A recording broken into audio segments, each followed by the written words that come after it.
record it to go live.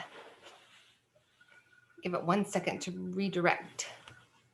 You have to remember, you have to give it a... Dart and Lisa. Yeah, give it a title.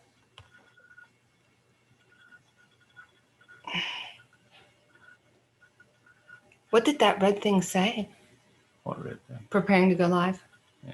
Yeah, well, it's probably saying we're live, even though it's taking a minute to refresh. Right. So I have no idea.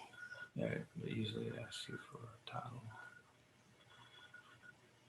Right Title there. required. Yes.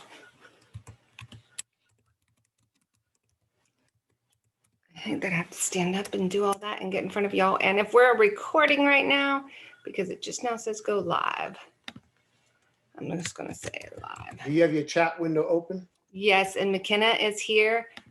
Our dearly lovely McKenna, who loves you too. So, yes, she's precious. She's a little saving grace for us, isn't she? Yes, she is. Or she's always the answer to any question I have to Dart, and I'll be like, and he'll say, "Ask McKenna." Yes. Let's ask McKenna. Okay, we are live. Welcome everybody. Oh, Welcome. Dart's trying to get up the right video. You want to see the video, don't you, babe? Click right there. There. He's trying to be helpful.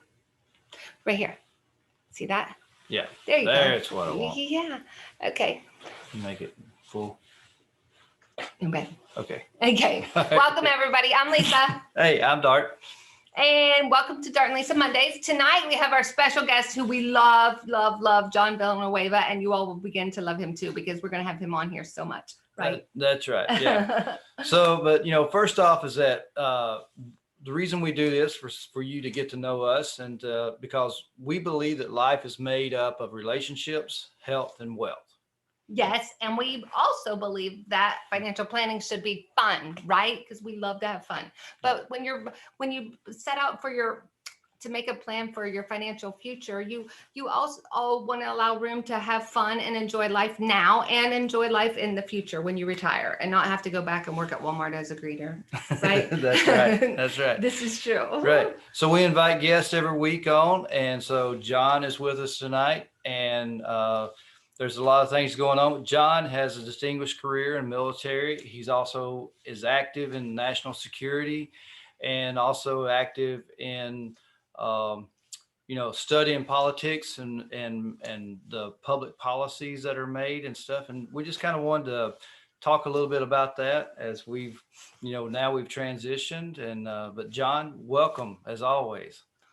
Glad to be here. Thanks, Donald. Thanks, Lisa. And thank you, audience, for welcoming me. Yeah. Yes, John was also going to take us on a trip to Israel this last spring, but we got, remember? Yes, That's we did. exactly right. Yeah. So we're looking forward when we can and go then- on a trip to Israel. In come COVID, but that all changed. But one of these days we'll schedule that because he worked in Israel. He has a lot of friends over there, and he's the best tour guide that could happen.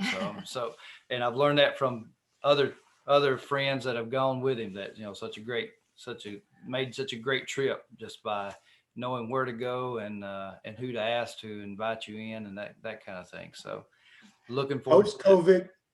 Post-COVID, that's right. That's Post-COVID Israel tour.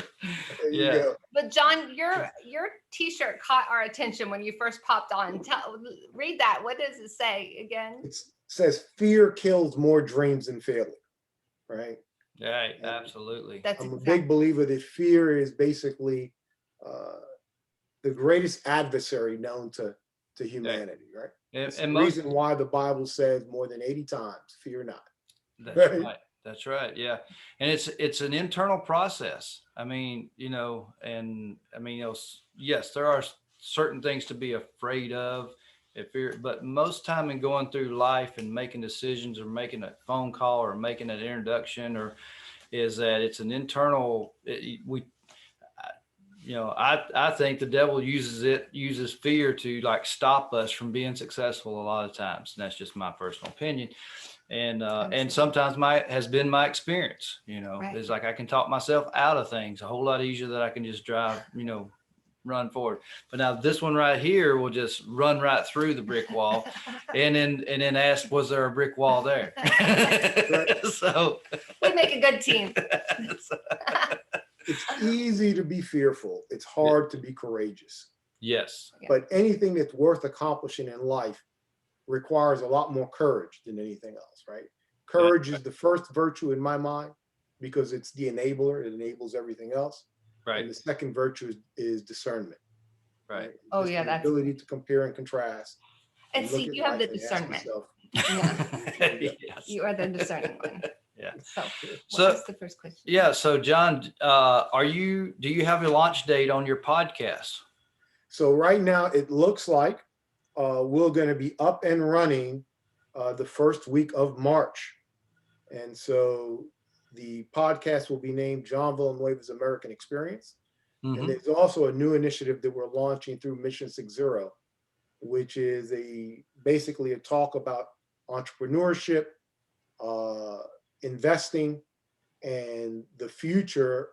What opportunities lie ahead in the future for this country. So Excellent. yeah, and I'll keep you guys posted. I'd love to have you guys on, and your audience join us in those discussions too. Absolutely. Right. Absolutely. Absolutely. So to launch off into, we, they stormed the Capitol on January the 6th. And so post 1/6, what really took place as from your viewpoint, there being just outside of DC, and what's being talked about with your friends that are in the Senate and, representatives and military intelligence and stuff. So we'd love to hear your viewpoint of what's not on, our mainstream media. Yeah. Let me start by saying this. I want everyone who's with us this evening to set partisan politics aside. I don't want you to take an identity, right? And I want you just to discuss what happened. We had what was in definition an insurrection and a failed coup attempt in this country. And you had all of the members of Congress present in one place, where had select members like Vice President Pence and Nancy Pelosi and the President pro tem, had those people been killed, it would have thrown this country into a state of anarchy and martial law, right? And let's say that attempt would have been successful. And this is what's important for the community out there to think.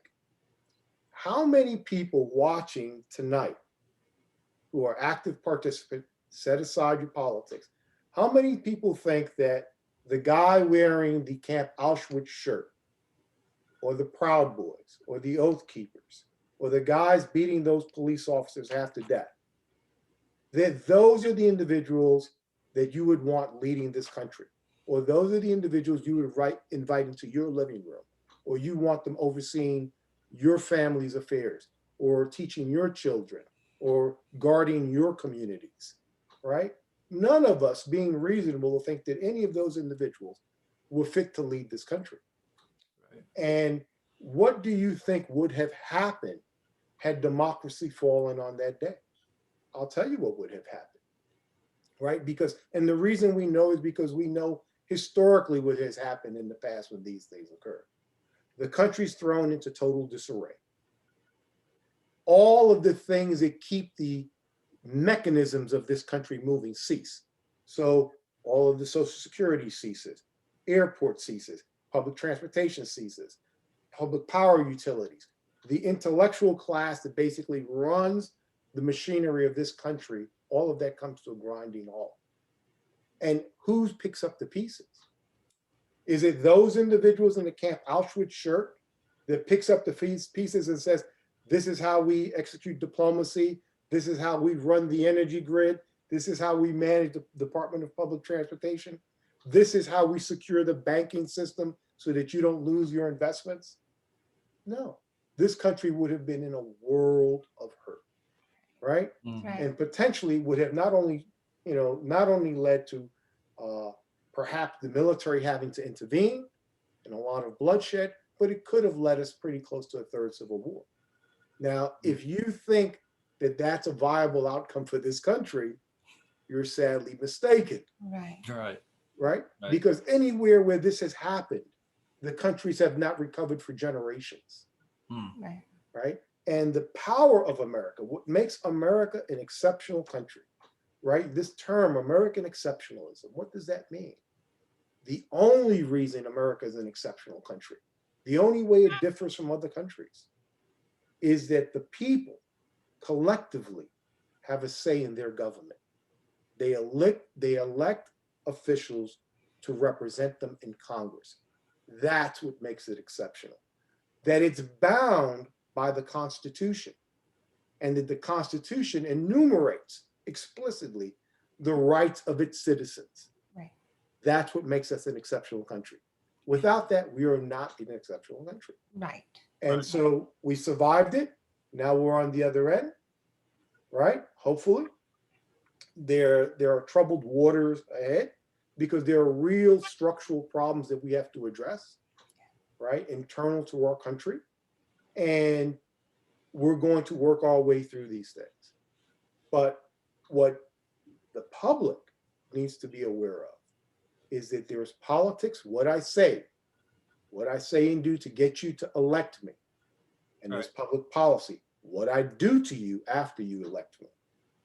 And the public, all of us, regardless of political persuasion, have to start to take a real interest in public policy. Right. Right. Because if the country fails, it will fail in that respect. Right? Point, John. Public policy is a nonpartisan issue. Me and Donald had a long conversation about lead in water, mercury in the air, the fact that baby food has heavy metals, lead in the baby food. That some baby food, right, may in fact, the plants, which are root, like yams and things like that, root vegetables, may actually not only absorb those heavy metals, but potentially absorb radiation. Now, do you think that the child of a Democrat or the child of a Republican fed baby food with heavy metals, right, responds any differently? It affects the child of the Democrat, but not the child of the Republican. No. Right? No, it affects No. all of us. Right. Yeah. Right. If you have young children, do you think they're drinking water that is saturated with lead and is affecting their cognitive abilities? That it affects people of different political parties differently? No, these are all nonpartisan issues, but they're the issues that we have to be concerned about as Americans because they affect us, they affect our families, they affect our communities and our nation. And the reason I say we have to be concerned about that is because if a third of our nation is disabled through COVID or water poisoning or anything else, who picks up the bill? Right. We do, as taxpayers. Right. Right? Because, I mean, unless we're going to be a society where we just allow the streets to be littered with bodies, right? No, we pick up the bill. So my concern not only has to be for me, it has to be for my neighbor, Donald and Lisa, their children, their community. Whether I'm in Washington and you're in Tennessee, right? That's a fellow American. Right. If they're affected, I should be concerned about that. Right. Right. And so as a nation, we have to think bigger about these issues. Absolutely. Yeah. Absolutely. I mean, it's time to think about the neighbor and not about who's winning, but but what is being decided is exactly what you're saying. Right. Yeah. And every decision affects, everyone. Yeah. So.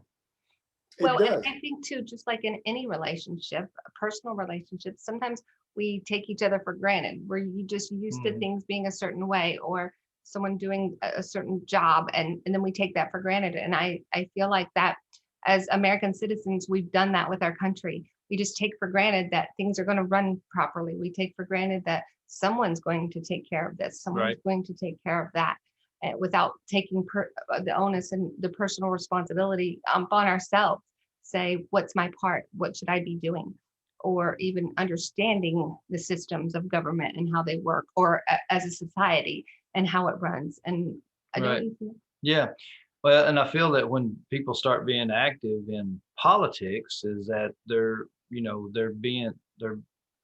tendency is to be active in watching the news and what's going on and what's being said and not what's being done. And so kind of you want to change gears to like what's your ideas of being an active citizen and seeking out uh, just accurate data for public policy. Yeah.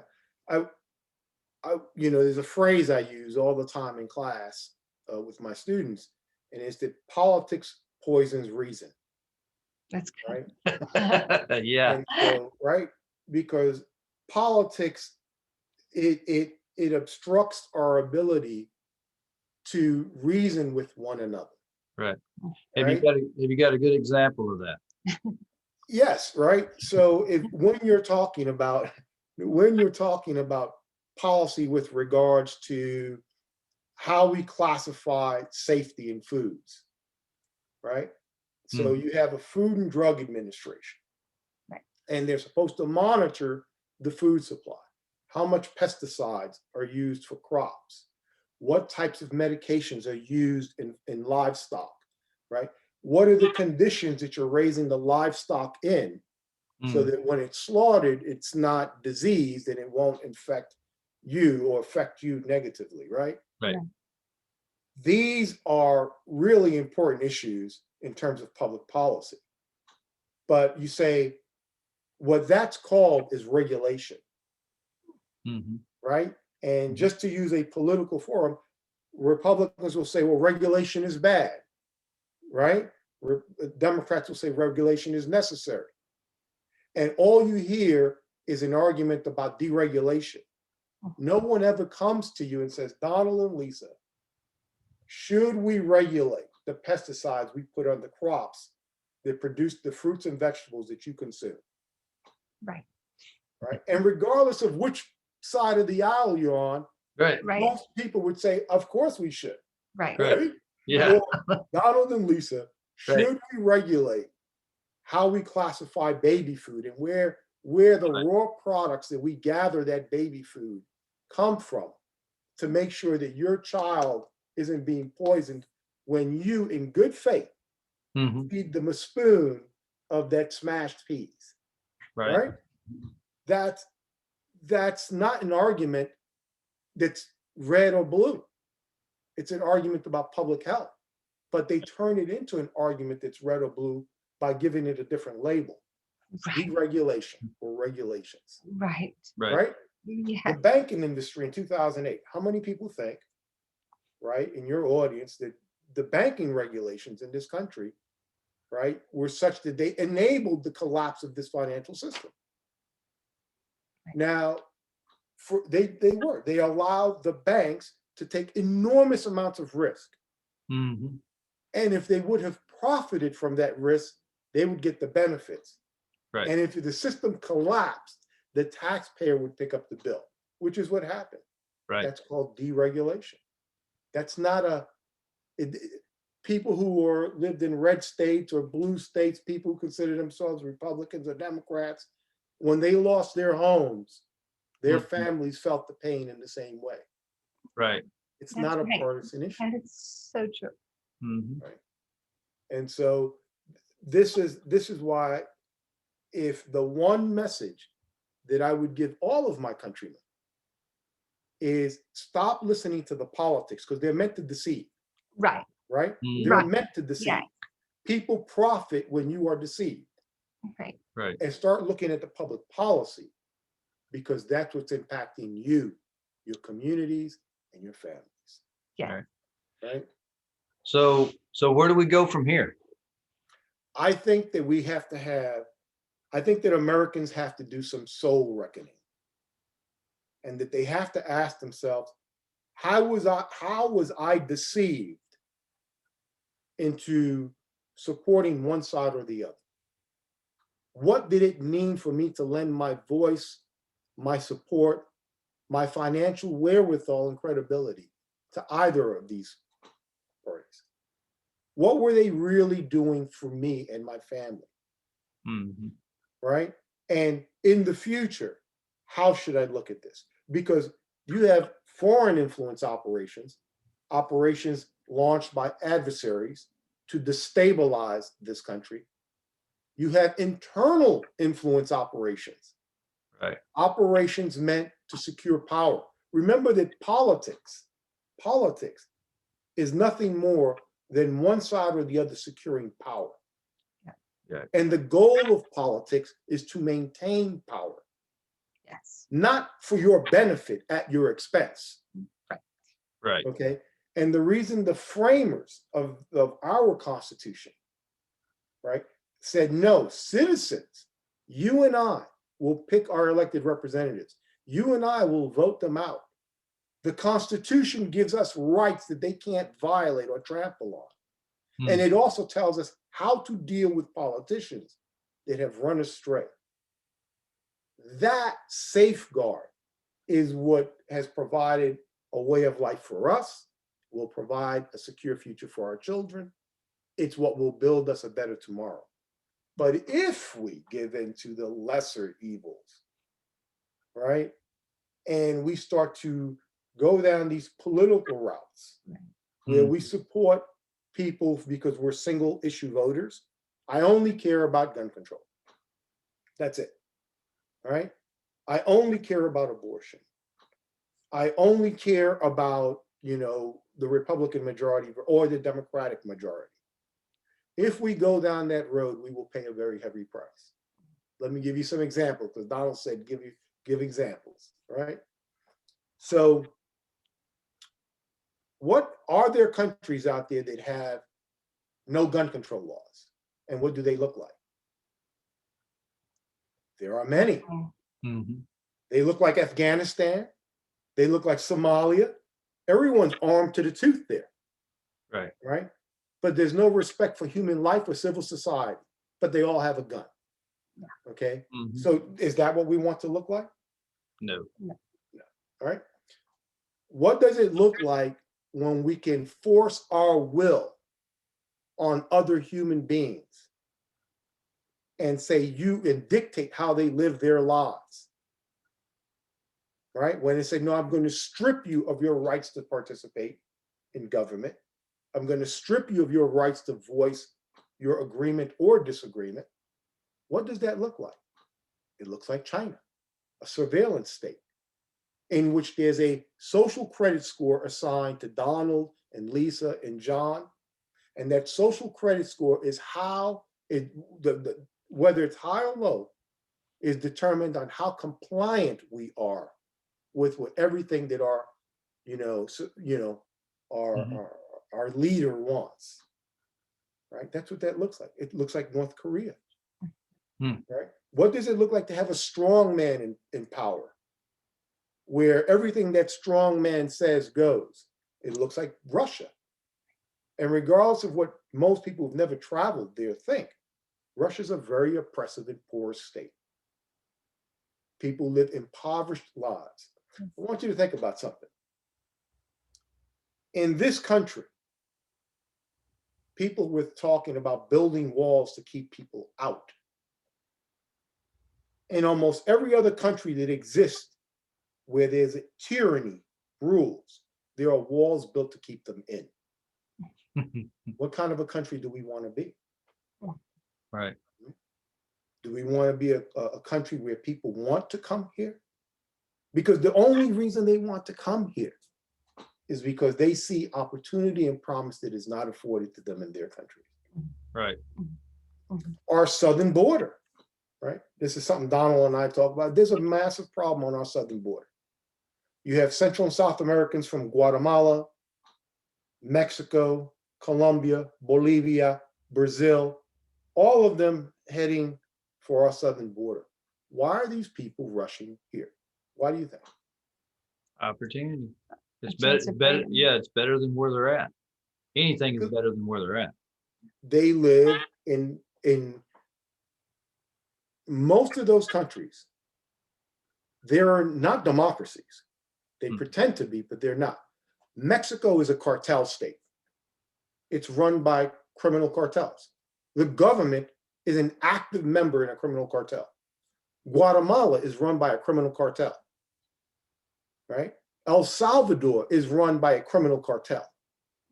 These countries have governments where the people have no expressed or sovereign rights. The government imposes its will on them. The guys with the Camp Auschwitz shirts, that's an everyday occurrence over there. And they have to live amongst these people. So they're fleeing for a better life to the United States. Now, just calling them a name or erecting a physical barrier is not going to keep them out. And it's not going to solve the problem, right? If we want to stop people from coming over that southern border, we actually have to re-engage in something that we haven't done in a long time. Diplomacy. Yeah. We have to go into these countries. We have to engage them diplomatically.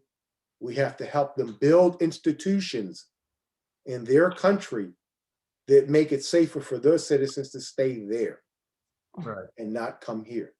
Mm-hmm. Right? That's the only way to stop that. Right. A wall, nobody's going to stay out. I want you to think about this. If you were hungry, if you were starving, if a gang was threatening to force your daughter into prostitution, if Donald couldn't come home with his wages, if you couldn't come home with your wages without paying abroad, right? Would you try to leave? Absolutely. If Tennessee was a totalitarian state, would you try to leave? Absolutely. Yeah. Absolutely. Yes. Absolutely. Anyone would. Absolutely. Right? So in this country, we have a United Nations which people poo-poo, but then the United Nations is extremely successful. It has one goal, and it has accomplished it. Set aside the rhetoric about the United Nations. It was established to prevent World War III. Have we had World War III? Not yet. No, not yet. Not yet. It's been very successful at deterring that. Right. NATO, all of our European allies, was established to stop World War III and stop Russia from basically occupying the rest of Western Europe. Has Western Europe been occupied? Nope. No. Are we at war? Is there another world war? No. These institutions of government that we've built that look like we're helping other countries, we're helping ourselves. That's good. Because we're keeping our own children from going to wars that are needless, Right. and reckless. Right. Right. I think you're definitely giving people something to think about. A bigger picture instead of instead of the infighting or one party versus another. But John, I think is interesting. My degree and my background is in history, and you have to learn a lot about government and law. But then I also have a background in law, and I found that all of these criminals know more about our judicial system. They know more about our laws than our common citizen or my colleagues. And that's what I find is so alarming going on here. So for the people who are watching our show tonight, or are going to watch the replay, and they're listening to you, and then they're thinking, okay, so what do we need to do as an American to prevent this from happening? We don't want to be like Russia. We don't want to be like China. We don't want to be like Mexico. Could you just encourage the people give them some action steps on what they could do to be a better citizen that would help our country as a whole? You know what I'd love to see in this country, whether it's done within places like the Rotary Club or the Boy Scouts, or a songwriters night or songwriters gathering of professionals, right? We need to start to encourage discussions about what our Constitution actually means. There was a survey done not too long ago by the Annenberg Center basically 40% of Americans, they don't understand what the separations of powers is. They can't name, if you ask them how many amendments there are in the Constitution, they can't name them, right? If you ask them what the sections are within one of those amendments, like the Second Amendment or the First, they can't name those. And they can't express to you or I what those protections mean. That's a very troubling thing. We need to start to have not discussions about politics. Are you a Democrat or a Republican? We need to start have discussions about what it means to be an American. Do you understand what the Constitution means? What a democracy means? What your role within a democracy is?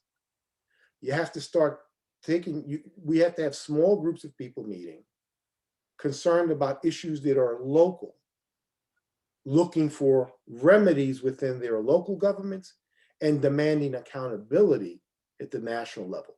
And we would all go crazy if we tried to keep up with every single law. Right.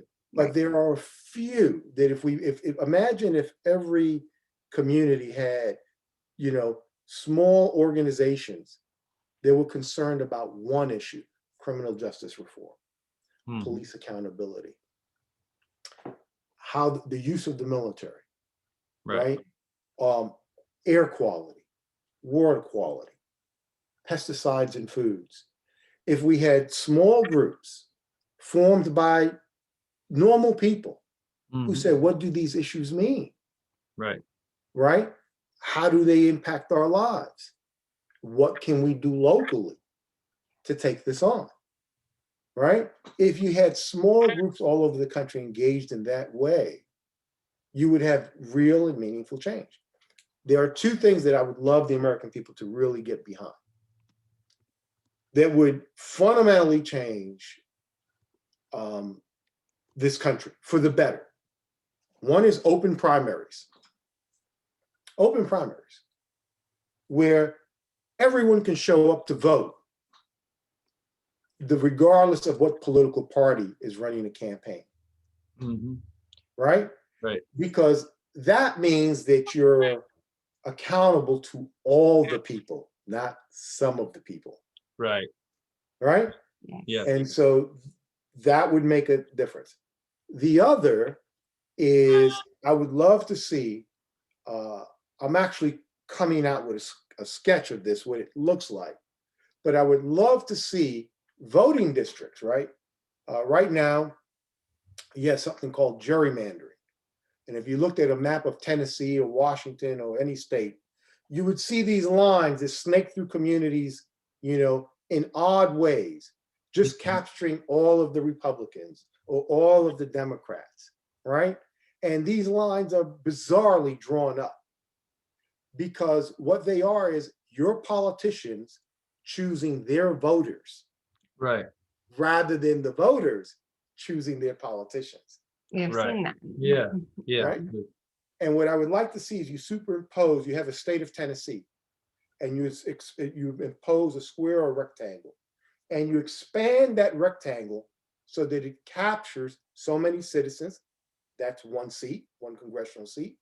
And then you take the next box next to it and you expand it so you capture next, but where you can't snake through Right. one community. Absolutely.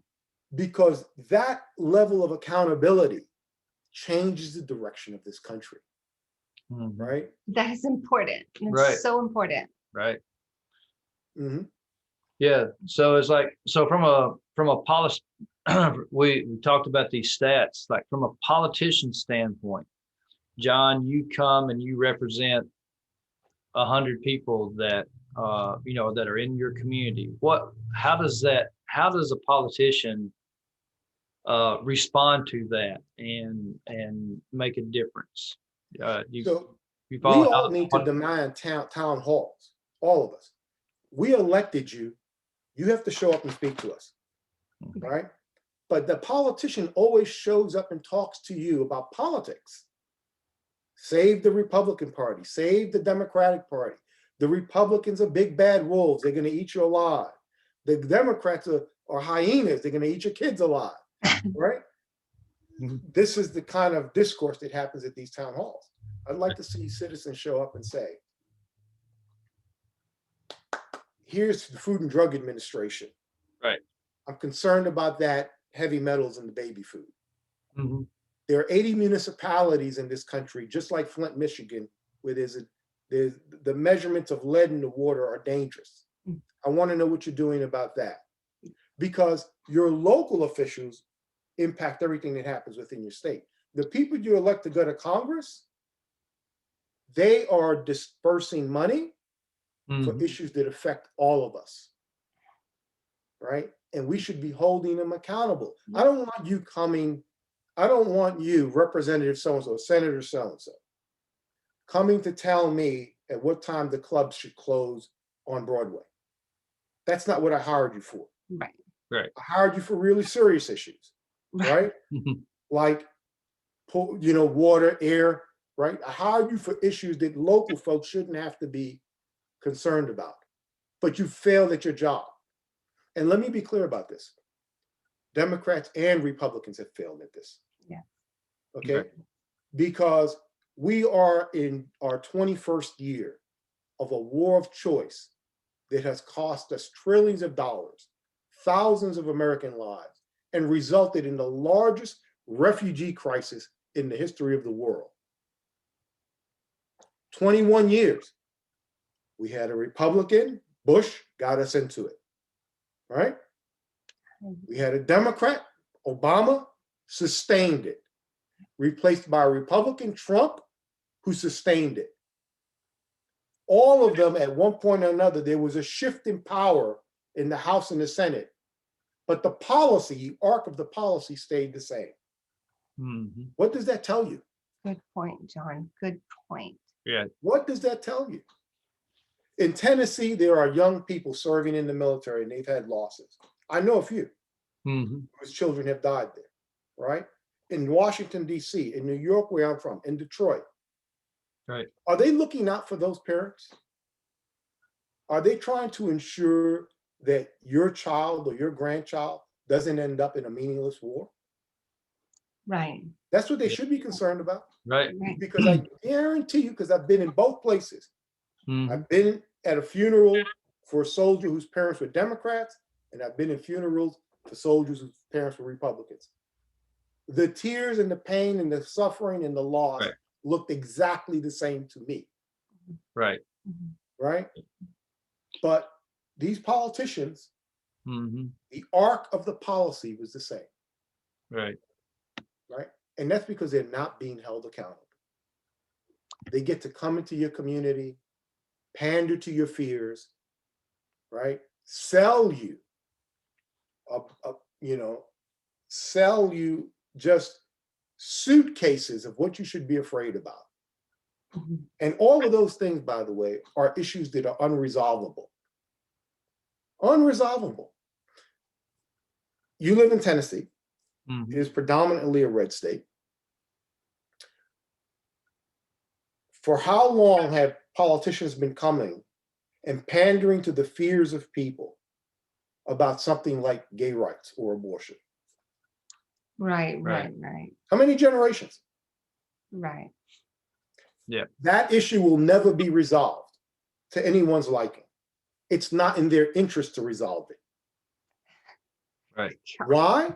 Because that's the distraction needed That, Right. and to there's keep the you from word. paying attention to what's happening with your water, Right. your food supply, Right. manufacturing, and everything else. If I can keep you arguing about something I had no intentions of solving, Right. right, then you're not paying attention to what I'm doing that's really impacting you, Yeah. how Right. I'm really exploiting your tax dollars. So to call a spade, why is that politician doing this thing to the water, doing it to the food supply, and is Because it's profitable. backed by the donors? So would you say that they are serving the donors versus serving the people? I would say, and here's where I'm not being partisan, I'm just being honest. Both political parties serve the donor class.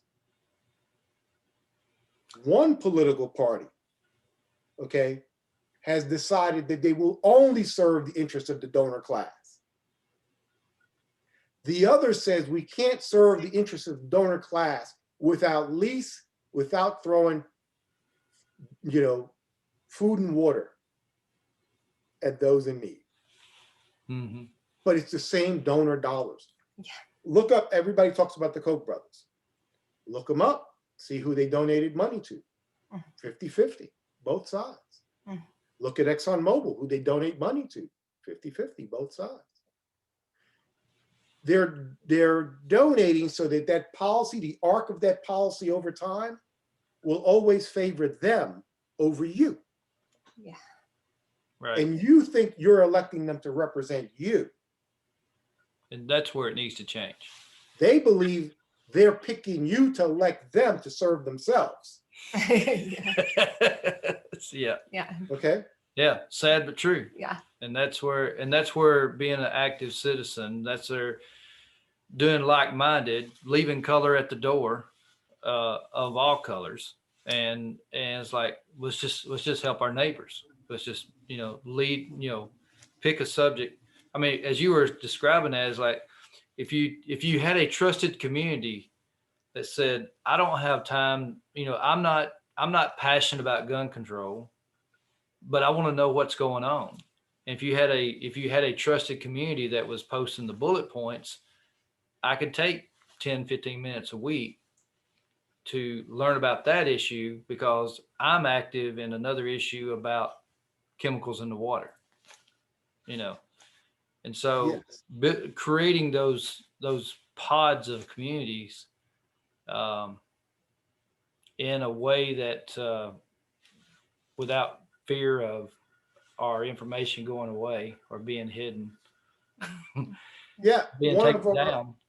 One of the folks watching, who's Zach Keller, who's posed a question. It's an interesting question, because it's about echo chambers. How really, when you go on social media, or even whether you go to Fox News or CNN, you're in an echo chamber where you're being affirmed, not informed. Mm-hmm. Right? People are telling you what they think you want to hear, Right. not what you need to hear. Right. Yes. Right? And so we get caught up in these political echo chambers where what's being shared with us is not what we need to hear, what will benefit us in a personal way or as a community, but what they think they need to tell us to keep us on their side. Right. Right. Yes. Okay. Yeah. And the purpose is to be reelected. That's right. And I need everyone who's watching to understand this. You have to be able to discern wisely between entertainment and news. Yes. Entertainment is when I tell you what you want to hear. News is when I'm informing you. Right. And when I inform you, I should be willing to bring forth the scholarship or the study, the body of evidence to support what I am saying. Right. And you should be able to go look at it for yourself and Right. discern as to whether I've been truthful or not with you. Yes. Americans in general, in massive populations, okay, are obsessed with being entertained, affirmed, not informed. Yes. Yeah. Great Okay. point. I watch Hannity or I listen to Rush. Those are entertainment sources. They want to create drama to keep you engaged. Right. I watch Cuomo on CNN. He needs to create drama to keep you engaged. His ratings are what he cares about. Right. Mm-hmm. What's happening to you, he doesn't give a hell about. Yeah. Right. All right. His ratings are what he cares about. Rush Limbaugh makes 12, 20, no, I think it's up to like 40 something $1 million a year on his show. Wow. Do you think audience size or an informed audience is what he's after? No. No. He's providing entertainment so that he can boost audience size and make profits. Mhm. When you hear those labels thrown around, and this is one of the reasons why I'm politically agnostic, right? And then if I could tell everybody in the world, I'd say, engage, be politically agnostic. Don't allow politics to identify, to define you. Make them work to eat. Mhm. You know how you see homeless people out there? Work to eat. Make your politicians work to eat. Right now, they're entertaining you, lying to you, deceiving you, telling you anything they need to say to keep in power. You look at somebody like Lindsey Graham, the news, I pick him because he's so easy. He flip-flops on issues almost daily. Yeah. He'll tell you one thing in the morning, another thing in the afternoon, and he seems to have no shame. Right? One day he tells you, I love you, Donald. The next day he says, I hate you, Donald. Yeah. Right? Right. He's done that with everything. Why does this man have a retractable backbone? Why doesn't he have a position that he takes, a set of principles that guide his actions? Because principles are not what he's about. He's about being reelected. Sure. Right. And he'll tell you anything you need to hear. Now, is that really the kind of human being you want representing you? No. Who would you allow someone in your home at your dinner table with your children who every 30 minutes told a new lie or changed sides? One minute he's for you, the next minute he's against you, right? One minute he's for being, moral and ethical and good and a Christian. The next minute he's saying we should all defy Christ. We should all side with the devil because life is just more entertaining that way. Right. Would you have this person at the table? You No. wouldn't. But most of us elect them to serve us in Congress. Mm-hmm. I don't understand that. Mm-hmm. And you look, and this problem is not unique to a political party per se. Right. They both have these problems. Mm-hmm. One party has become so blatant about it. And in this sense, it will sound partisan, but it is not. The Republicans have become so blatant about it that they no longer care if you know. The Democrats are still trying to convince you they're not that way. But the Republicans have become so blatant, they don't care if you know. And that says something about us as people, that we can't seem to discern between those two and say, no, I won't accept that from either one of you. Mm-hmm. I'm going to hold you accountable because I elected you to office. Yes. And I elected you to office to do a job. And if you can't do that job, I need to vote you out. And that job isn't for you to instill fear in me. Right. That job is for you to alleviate the concerns brought about by those fears. Right. Mm-hmm. Right. I didn't elect you to follow me. I elected you so that you could provide leadership and insight. Right? Because just think about, we're all busy living lives. We pay this guy $160,000, $180,000 a year plus expenses and give him a staff so that he could be concerned about those issues that we don't have time to study. So should he be educating and leading us, or should he be misleading us? Right. Of course he should. Yeah. But John, we gotta turn this to a good note because we gotta have a happy side to this. And I want you to give people charge of this because Right. what we feel should be happening, if it's not happening, I think like rally the troops here, John. I want the troops, because the troop, let me tell you something. There's a reason why this country has so much promise, and why in a short history of 200 years, it has surpassed countries with a 3,000-year history. Right. Okay. There's a reason for that. Yes. One of the reasons is because we believe in literacy. Right? We send people to school to learn how to read, write, and we try to help them to think. Right? And we engage them within the community, whether it's through the church or through the Boy Scouts or whatever. We engage them within the community so that they can get to know their neighbors, right? And so that they can, engage in meaningful activities together, Yes. whether that's the worship and faith, or whether it's, learning how to, be a good Boy Scout and, engage in community service. My prescription for everyone is, one, I want you to read. I want you to turn the TV off, right? I want you to get off social media unless you're watching us. That Like you can still discern. just discern. That's right. But I want you to start to research the issues that you feel passionate about. Yeah. Am I right? Mhm. What does the other side think? I Mhm. want you to change the channel. I don't want, the television has 300 channels. Why you only watch one is beyond me, right? I want you to change the channel and hear a different point of view. I want you to start to ask yourself, is this entertainment or is this news? Yeah. If it's news, how do I verify that you're telling me the truth? Mhm. Right? And give me a credible source. Right. Mhm. Don't give me some guy on YouTube, right? I don't know his name. I don't know where he's from. Right. And I have no idea how he's gathered his evidence, Right. right? Don't give me that. Mhm. And is he, who profits from what he's attempting to sell me? Yes. Is it in the interest of the public good? Does it do something good for me, my family, my community, civil society?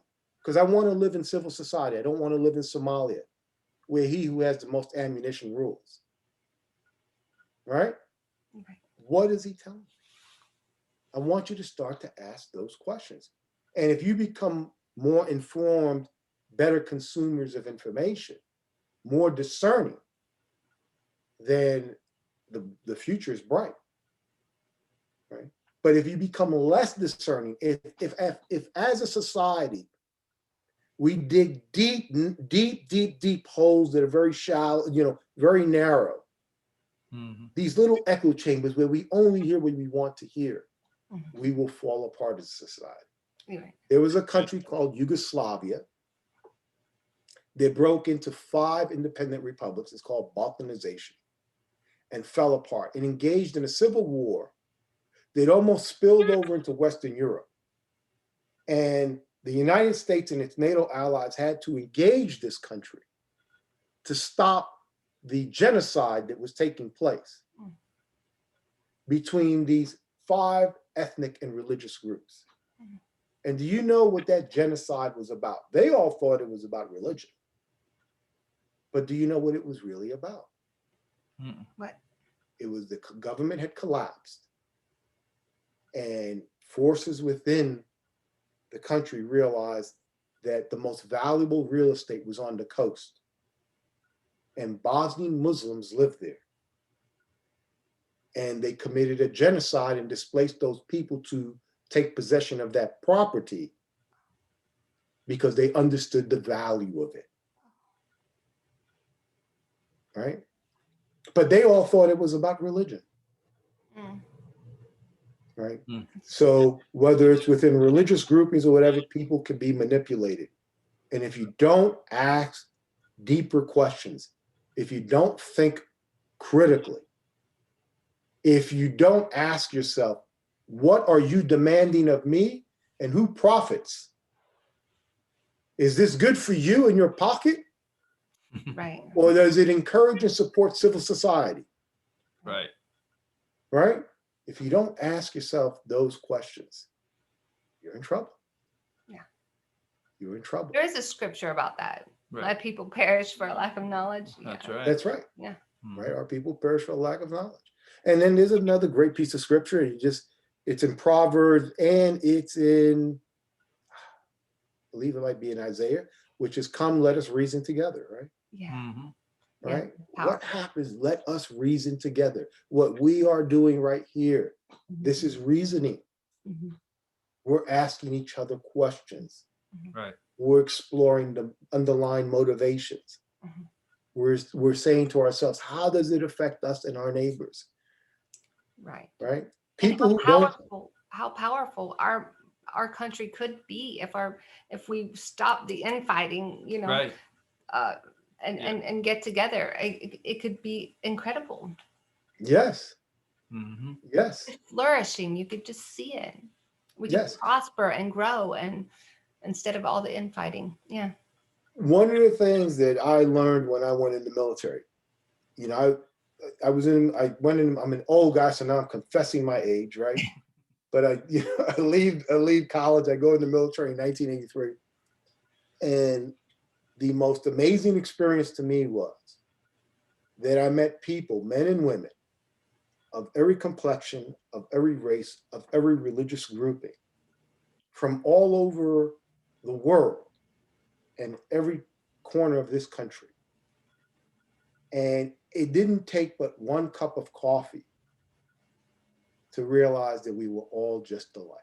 Yeah. That my experience having grown up, my early years, I was, in Puerto Rico on a farm and then in New York City, that my experience in that farm and in New York City in the South Bronx really was not all that different than Donald's in Tennessee and Alabama. Right? I had more horses though. There you go. You guys had horses, right? We had bicycles, right? Right. But, but we're really not that different. No.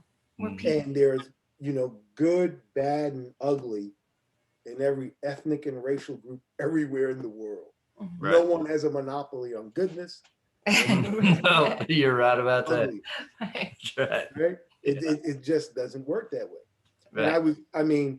I spent my first 4 years in Europe, then 3 years in Central and South America, and then 5 years in the Middle East.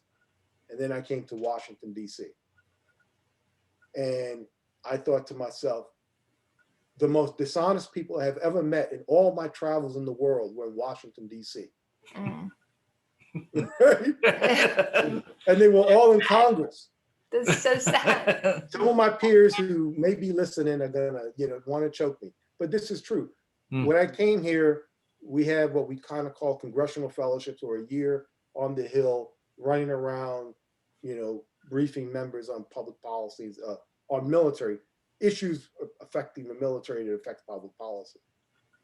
And all of us that have gone through that, all of us that have spent time here, all came away as politically agnostic. Mhm. We said, this is a fraud, and the joke's on us.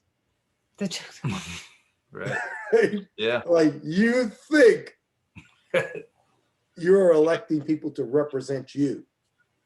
Call your congressman up. I dare anyone to do this. Call the member up, tell them you're coming to DC, you'd like to meet with them. You'll get a meeting with the staffer. Right?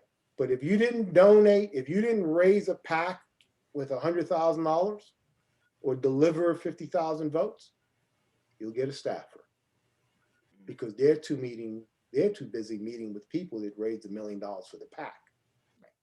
And they'll say, well, those people don't influence the way I think. Go up there and say, I demand this policy be implemented. I have 500 votes from my community, and let it run counter to the interest of that business that just hosted that $5,000 a plate dinner for them. It's not going to happen.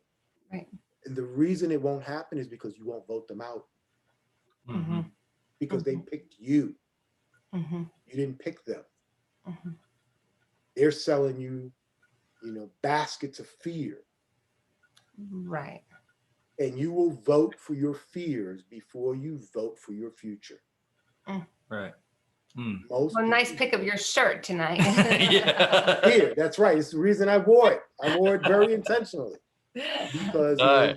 I understand the dynamics of fear, and I think that what is choking the life out of our countrymen is fear. Yeah. Yeah. And that It's 9 o'clock. that fear is unjustified. I'm sorry, that's my Yeah. No, it's okay. chronic. That's all right. Well, we need to wrap up here. And so we all need to read. We need to get engaged. And John, what's going to be the name of your podcast? John Villanueva's American Experience. All right. All right. McKenna, would you put that in the chat? Oh, she's Or- saying, say it again, John. John Villanueva's American Experience. John Villanueva's American Experience, y'all. All And you right. can The always reach introduction out is to done by Garden Eye. Devon Day out there in Nashville. Yeah. Whose voice and introduction is, her skills are amazing. Mhm. Yes. Yep. Right? Yes. Yep. It really is. You guys know Devon. She's a wonderful person. Yes. Yes. Hope, I And don't they know. can always reach our site. Yeah. Donald's going to do the jingle for me. I'm gonna do the jingle. Well, yeah, we'll need to work on that. So, and yeah, reach out to us at makeitfun.financial, makeitfun.financial. And we have a Calendly on there. You can, if you want to chat with us, just get on our calendar. We look forward to chatting with y'all. And so we'd love hearing all your comments. And John, love you, brother. We love you, And, John. Love you too, man. All right. Have a great night. And Next year, everybody stay warm. Jerusalem. This year, hopefully, in Nashville. Yes, right. There we Yes. go. All right. All right. Appreciate you. Take care. Bye-bye. Bye, y'all. Take care.